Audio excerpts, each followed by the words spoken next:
le premier palier, c'était relativement clair. C'est essayer de trouver une place à côté de, hein, je vais citer des noms anciens, hein, mais il fallait se trouver une place entre les Ariane, les Ludo Cook, les Renzenbrink et autres. Et au départ, le seul palier qu'on voulait, que moi je voulais, c'était, je voulais pas être à leur hauteur, je voulais servir, je voulais être quelqu'un qui était content de pouvoir jouer avec et de pouvoir apprendre. Et c'était aussi le rôle qu'eux me donnaient. Ça veut dire il y avait beaucoup de respect pour ces joueurs qui avaient déjà montré, hein, qui étaient international hollandais, qui avaient déjà montré, qui avaient déjà joué les Coupes du Monde. Il y avait beaucoup de respect, il y avait beaucoup de reconnaissance, mais il y avait aussi de la part de ces joueurs beaucoup d'aide vers les jeunes, beaucoup de discussions, beaucoup de communication.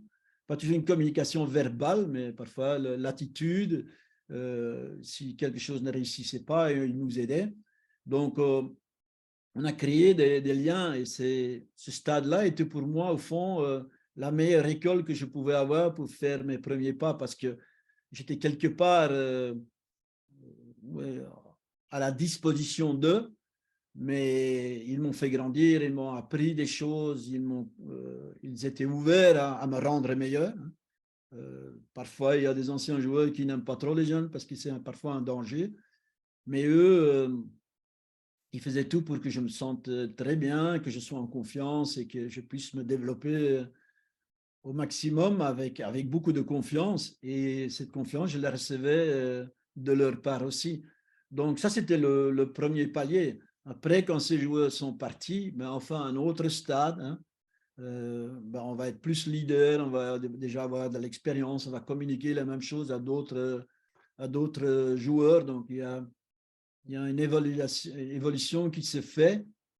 La plupart du temps, j'ai dit avant, c'était comme ça, la plupart du temps, d'un jeune vis-à-vis d'un plus âgé. Maintenant, parfois, c'est un peu différent.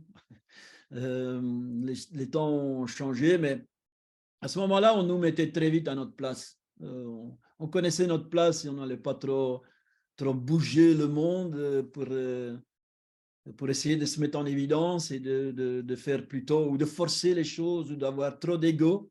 Ça nous était très vite briefé de la part des joueurs ou de l'entraîneur. Mais je crois que c'est une bonne chose. Je crois que c'est une étape qui est nécessaire pour qu'on puisse évoluer au maximum.